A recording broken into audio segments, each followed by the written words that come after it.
Oi, gente. Vocês sabem que o desafio que a gente tem buscado construir no último período, nos últimos meses, juntando muita gente, é construir um projeto de uma São Paulo mais humana e mais inovadora.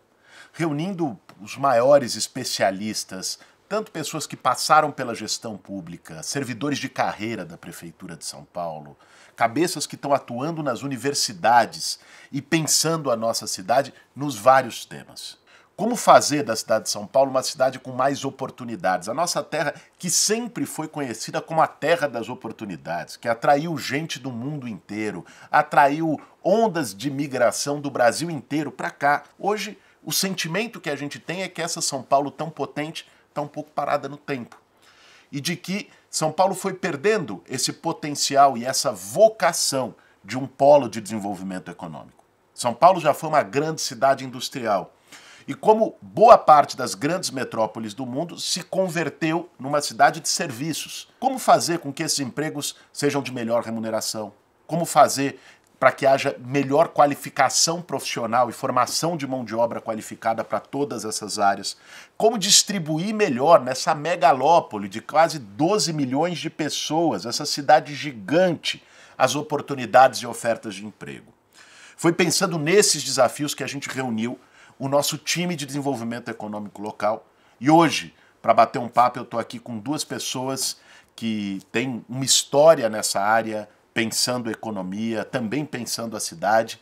Professora Leda Paulani, que foi secretária de Planejamento, Orçamento e Gestão aqui da nossa cidade e também é professora da USP.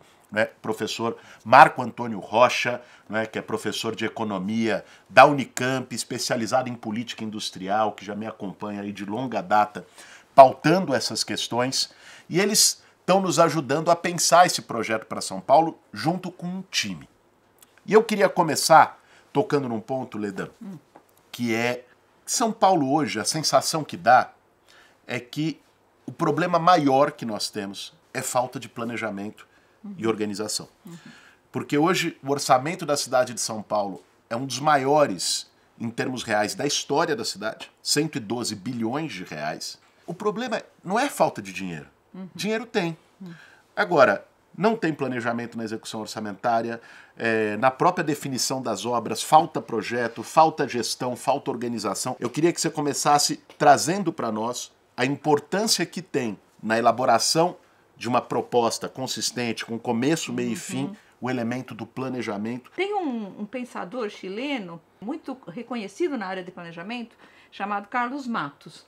E ele diz o seguinte: o planejamento é uma tentativa do homem de rejeitar o imediatismo, né, e lutar contra a força das correntes que nos arrastam. A gente tem que pensar que a racionalidade humana tem que servir para que o poder público, que tem esta lógica, né, que não é a lógica privada, possa também produzir resultados diferentes, possa transformar os resultados da dinâmica. É lógico que a dinâmica vai continuar sendo dada pelo setor privado, mas os seus resultados, do ponto de vista do bem-estar, da renda, etc., podem ser substantivamente alterados pelo planejamento. E São Paulo tem instrumentos para isso, não só recursos hoje, sobretudo por conta da renegociação da dívida, mas tem também uma coisa que se chama programa de metas. Existe uma exigência legal de que o executivo, cada nova prefeitura tem que fazer isso, em 90 dias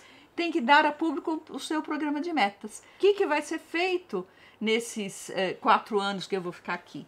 Do ponto de vista dos grandes eixos estruturantes e das metas que se busca em cada transformação dessa. Então a gente fez isso na gestão do Haddad, foi uma experiência muito interessante de planejamento, mas foi fundamental a participação popular. Eu queria dizer isso também, né? Porque um planejamento isolado, planejamento de gabinete, ele pode se tornar autoritário. Com certeza, Leda. Eu acho que a participação popular para qualquer processo de gestão é chave. O maior aprendizado que eu tive atuando durante mais de 20 anos no movimento social foi esse. O ponto da diferença completa de oportunidades entre centro e periferia é um ponto que, desde que nós começamos a elaboração desse programa, o Marco participou de muitas discussões nesse sentido, nós temos tomado como prioridade? Porque veja, olha um exemplo, aqui nós temos Cidade Tiradentes. Aqui nós temos República, Santa Cecília, Barra Funda. Esses distritos aqui, do centro, sobretudo Barra Funda e República, são os 2 distritos com maior concentração de emprego por morador. Então nós temos 400 empregos para cada 100 moradores aqui. Você vai aqui na cidade de Tiradentes, Iguatemi, São Mateus, você tem 8 empregos para cada 100 moradores. O que isso leva? Isso leva à dinâmica de uma cidade insustentável, pendular, que todo dia de manhã essas regiões do extremo sul, do extremo leste, do noroeste, vão sair para vir para o centro expandido no mesmo horário, saturando o ônibus, congestionamento, automóvel individual, mais poluição, mais emissão de carbono. E no fim do dia é a maratona inversa. Enquanto que você pode pensar, e é isso que nós estamos nos esforçando, eu fui para Paris conversar com a prefeita Anne Hidalgo e fui para Xangai conhecer os exemplos que eles estão fazendo de cidade de 15 minutos. A lógica da cidade de 15 minutos é justamente reduzir as distâncias médias entre local de moradia e local de trabalho a 15 minutos. E estimular com isso uma cidade mais sustentável. É uma cidade que vai estar mais preparada para combater as mudanças climáticas, para fazer transição energética. Porque pensar hoje desenvolvimento econômico tem que ser pensado com sustentabilidade. E eu queria, Marco, dialogar com você como a gente evoluiu nisso. Porque no começo a gente fez esse debate, vamos aqui estruturar esses planos de desenvolvimento econômico local, pensar isenções fiscais para estimular empresas a se estabelecerem nas bordas da cidade onde tem menos empregos, fortalecer atividade econômica nas periferias. Você foi uma das pessoas que conduziu esse trabalho junto com um grupo grande que está pensando junto com a gente, de urbanistas, de economistas. Queria que você pudesse apresentar de lá para cá o que a gente evoluiu do ponto de vista das propostas concretas, pensando inovação, sustentabilidade, combate às mudanças climáticas e, logicamente, o fortalecimento da economia local. Exato. Como a Leda mesmo ressaltou, esse extremo centralismo econômico que existe na cidade acaba, em última instância, implodindo até a capacidade de planejamento da própria cidade. A cidade mais rica da América Latina não pode abrir mão de ter um projeto sobre a sua própria economia, sobre a sua inserção dentro de uma economia global, já que São Paulo é uma cidade global. Então a gente pensou nesse sentido, na verdade, em dois grandes eixos de planejamento, de estratégia a respeito da economia da cidade, né? Um primeiro voltado a restabelecer, vamos dizer assim, uma vocação de vanguarda para a cidade, em termos de inovação, em termos de articulação com o que está sendo debatido do ponto de vista de inovação, de desenvolvimento local, de política municipal, que é, de certa forma, articular e tornar a questão da resiliência e da sustentabilidade da cidade de São Paulo um desses eixos articuladores em termos de projeto econômico, né? Isso dialoga diretamente com as tendências, com as grandes tendências que a gente tem visto dessas cidades globais. O setor público, né, junto com o setor privado, vai ter que fazer um esforço imenso do ponto de vista, né, de investimentos e de adaptação, em termos de mudança de maquinário, mudança de lógica produtiva, mas também de investimentos públicos, de adaptação das cidades para essa nova realidade climática, para esses novos eventos extremos.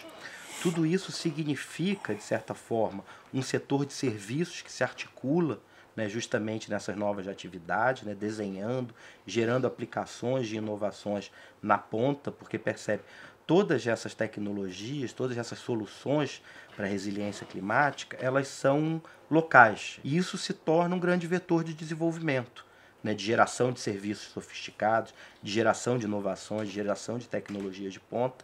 E São Paulo, tendo o parque universitário e tecnológico que tem todas as condições de entrar nessa trajetória. Esse é um dos primeiros, vamos dizer, um dos grandes eixos articuladores de um projeto econômico para a cidade. O segundo é o fortalecimento da economia popular, né, que está relacionado justamente com essa possibilidade de descentralizar economicamente a cidade. Com isso, o que a gente tem que fazer? A gente tem que reativar as centralidades econômicas das regiões, dos bairros que foram perdidos, tornar esses centros econômicos regionais criadores de oportunidade, e aí que entra o poder público, facilitando o acesso a crédito, criando novos instrumentos de crédito. Entra o poder público gerando espaços, né, para serem ocupados por essas atividades, né, gerando assistência técnica, gerando capacitação, tentando fazer a ponte, o link entre essas antigas vocações que foram perdidas, seja na indústria têxtil, seja na pequena metalurgia, seja na produção de fármacos na Zona Sul. Tem uma série de vocações que estão abandonadas na cidade de São Paulo, que você tem plena capacidade, através do poder público, sofisticar essa economia local, né, gerar novas formas de inserção, novas oportunidades a partir dessa economia local e, a partir daí, criar essas centralidades regionais que permitirão justamente descentralizar economicamente a cidade. E aí sim a gente abre uma avenida para o planejamento e para a reorganização da cidade, e aí é muito importante que você comentou, quer dizer, todo esse diálogo em transversalidade que a gente teve, envolvendo economistas, urbanistas, especialistas de mobilidade urbana, que foi justamente pensar, né, os eixos de possibilidade de articulação de desenvolvimento da cidade, as regionalidades que tem isso, e a possibilidade que a gente tem de descentralizar economicamente a cidade. Inclusive, nessa coisa das vocações locais, que cada bairro tem, muitas vezes, ao longo do tempo, por não ser estimulado, foi perdido. Pouca gente sabe, mas nós temos aqui Parelheiros Marcilac, no extremo sul, um baita cinturão verde com um potencial agrícola. Nós temos aqui em parte também de São Mateus, aqui nessa região leste também existe uma área verde com potencial agricultável muito grande. Aqui nós temos também, por conta das represas, um baita potencial de desenvolvimento do ecoturismo e de atividade econômica ligada a isso, e isso tem sido subvalorizado, né? E isso, inclusive, se relaciona com um dos instrumentos que a prefeitura tem de indução, ou seja, de estimular, que são as compras públicas. Vamos pensar, bom, como é que você estimula para que quem mora aqui em Parelheiros ou em Marcilac, nessas regiões, possa desenvolver a agricultura familiar, que é uma forma de você preservar esse território como território verde, né, drenante, e ao mesmo tempo gerar atividade econômica num extremo da cidade? Com compra pública. A prefeitura compra alimentação escolar diariamente, merenda escolar, ou para abastecer restaurantes populares, cozinhas solidárias, diariamente. Por que não comprar prioritariamente desses fornecedores? Porque aí você tem a demanda garantida. Esse é um ponto que nós estamos insistindo muito, que foi feito, inclusive, de forma piloto, quando você estava na gestão, né, Leda? Essas diretrizes estavam muito presentes. Uma das coisas que se tentou fazer foi justamente reduzir o ISS de setores que são grandes empregadores de mão de obra, como de telemarketing, logística, lá para a Zona Leste, para justamente propiciar a criação de empregos ali, né? Era o eixo da Jacupêssego, né? Isso, o eixo da Jacupêssego, exatamente. Quando a gente fez o programa de metas, né? A gente fez 3 grandes eixos, que era o compromisso com os direitos sociais e civis, o desenvolvimento econômico sustentável com a redução das desigualdades e a gestão descentralizada, participativa e transparente. Essas metas estavam associadas a objetivos estratégicos e todas presididas por esses 3 eixos, mas também estavam organizadas em articulações territoriais. E dentre essas articulações, a gente tinha resgate da cidadania nos territórios vulneráveis, o fortalecimento das centralidades locais e das redes de equipamentos públicos, a requalificação da área central e a ordenação das bordas da cidade. A questão do desenvolvimento local e de como o poder público municipal pode jogar esse jogo para que esse resultado aconteça, estava presente o tempo todo, né? E é absolutamente fundamental numa cidade como São Paulo, né? Claro, e nós temos que trabalhar isso como integração de áreas e, no caso do governo, integração de secretarias. Um governo que atua de uma maneira pouco inteligente é aquele que fica cada secretaria no seu quadrado. Exatamente. Né? Fica tudo compartimentado. Enquanto, na vida real, as coisas estão integradas aqui para as pessoas. Né? O mesmo morador aqui de Guaianazes, da Vila Curuçá, é o morador que vai pegar ônibus lotado todo dia, que tem dificuldade no trabalho, que tem dificuldade do filho na escola, que não consegue OBS, que está endividado. Então, você tem que pensar a coisa numa perspectiva mais integrada e global de planejamento. É esse esforço que a gente tem feito. Agora, hoje, o centro também passa por uma situação muito difícil. Antes, a discussão era, poxa, como a gente levar para a periferia condições urbanísticas que já existem no centro. Hoje, além da discussão de levar mais oportunidades para a periferia, fortalecer o desenvolvimento econômico, levar mais equipamentos públicos, serviços, também existe a discussão do que a gente faz com o centro, e aqui falando do centro antigo, o centro histórico da cidade, que está num momento muito ruim, num momento de abandono. Vocês devem ter visto, saiu recentemente os dados do IBGE, da PNAD, 1 a cada 5 imóveis da região central de São Paulo está vazio, desocupado, abandonado. E nós estamos começando a pensar também, dentro dessa perspectiva do planejamento regional, um projeto específico para o centro. E olha, para além do que o centro representa de oportunidade econômica, para além do que o centro representa de patrimônio histórico, que precisa ser melhor cuidado, mais valorizado, o centro tem uma vocação, hoje muito subutilizada, que é uma vocação de encontro, de atração de turismo, de atração de pessoas. Né?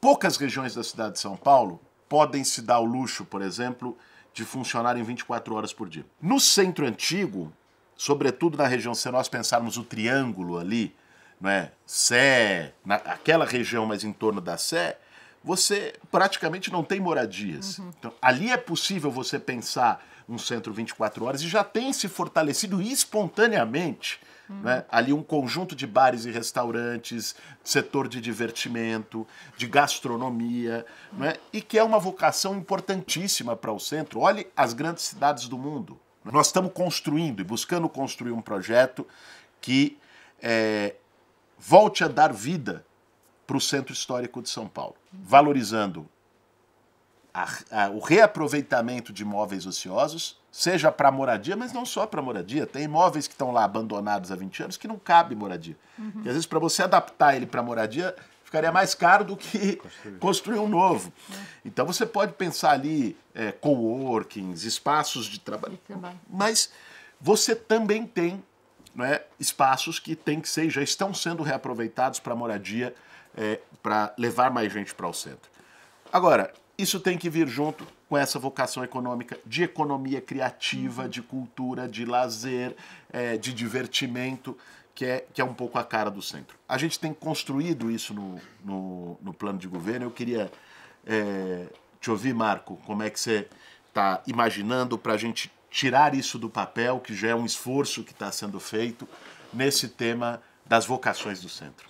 As grandes cidades hoje estão mudando muito, né? Elas estão mudando por questões relativas, como a gente viu no Rio Grande do Sul, por conta da crise climática, e também por mudanças radicais que estão havendo na própria economia. Por exemplo, esses grandes prédios de escritório, que abrigavam escritórios de direito, contabilidade, etc., não tem mais sentido. Isso é um fenômeno global. Se você olhar nas grandes cidades, basicamente os grandes prédios do centro estão sendo abandonados. Então, isso cria toda uma dimensão em volta da cidade que leva com que hoje as grandes cidades do mundo sejam pensadas através de uma ótica de planejamento urbano integrado. Ou seja, a economia não está sendo pensada apenas de forma isolada, assim como as intervenções urbanas, a mobilidade, etc. Elas todas se comunicam para redesenhar justamente a cidade. Então o centro, por todas essas vocações, pela riqueza cultural que tem, ele tem que ser ativado para isso. Mas isso requer o quê?